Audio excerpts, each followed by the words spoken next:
Hi everyone, I'm David Wojcik, the President and CEO of your Mississauga Board of Trade.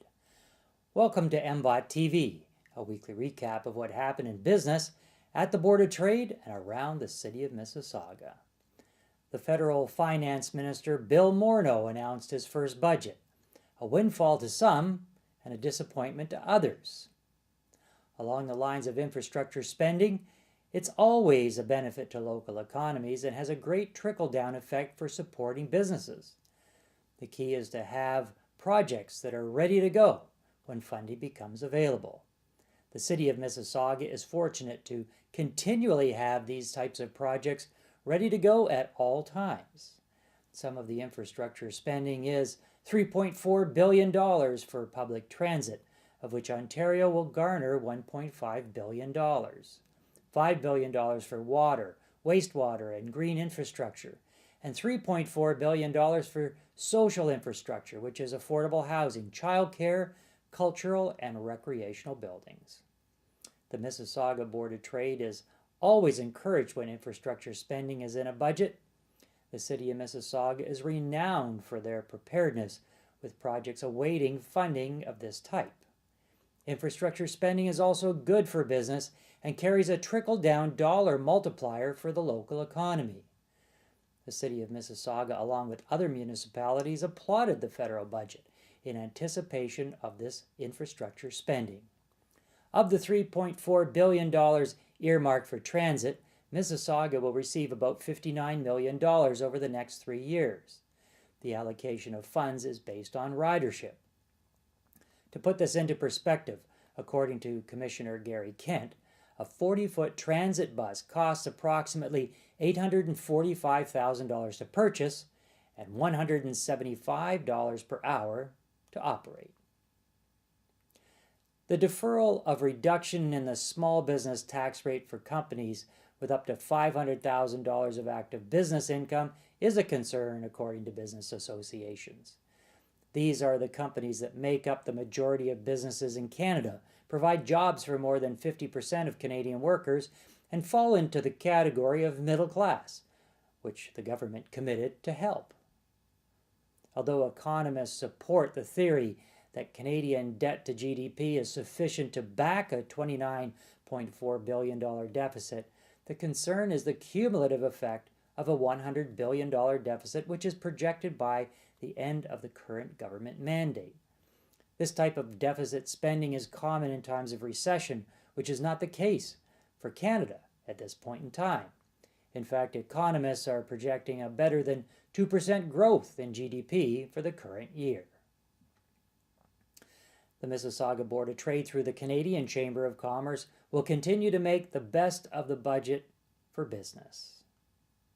Fielding Chemical Technologies hosted a breakfast with SDTC CEO Leah Lawrence. I think the big challenge is we have a great number of Canadian companies and ideas that are just ready to become commercial, and so the challenge is really to move those to the first, second, or third sale of their product or their idea or of their plant facility. Sustainable Development Technology Canada is an organization which funds clean tech companies and helps coach them as they move through their groundbreaking technology to market. White Oak Lincoln Mercury celebrated being named to the Ford Canada President's Club for the 15th year in a row. President Ron Loveys said he and partner David McQuilkin owe it all to the great people at White Oak. Well, I think we've got an outstanding team. We've got great stability in our staff. A lot of our staff have been with us for quite a number of years and have got to know the customers. Customers come in here and they see the same faces, and they're very, very comfortable that they're not breaking the ice and starting a new relationship or whatever. And so we really based our business on, or built our business rather, on repeat and referral business. And you only get that when you've got stability in your staff. IKEA opened its new 400,000 square foot distribution center in Mississauga. Stefan Schroestrand, president of IKEA Canada, and Mayor Bonnie Crombie cut the ribbon during the opening ceremonies. The new facility will create 200 job opportunities and add to the impressive list of major corporations located in Mississauga.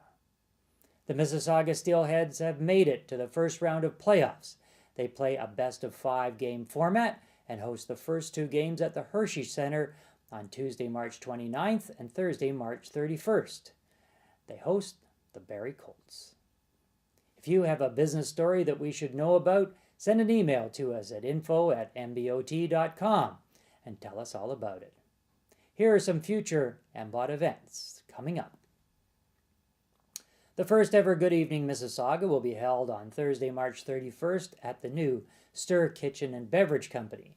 Members and guests are invited to enjoy some hors d'oeuvres, adult beverages, and of course some lively networking. Register early for this inaugural event. And the signature event on Thursday, April 14th, the 55th anniversary party of the year, the Masquerade Gala, honoring our 3 past chairs, Karen Ross, Paul Wolford, and Jeffrey Percival. Special guest of honor and recipient of this year's Mississauga Board of Trade a Lifetime Business Achievement Award is Gil Moore, the founder and president of Metalworks. Special guest presenter of the Lifetime Award will be none other than Gil Moore's great friend, Tom Cochran. Get your tickets now. This event is sure to sell out fast. You can find more details about these and other stories by visiting www.mbot.com. Until next week, this is David Wojcik wishing you all the best success in your business.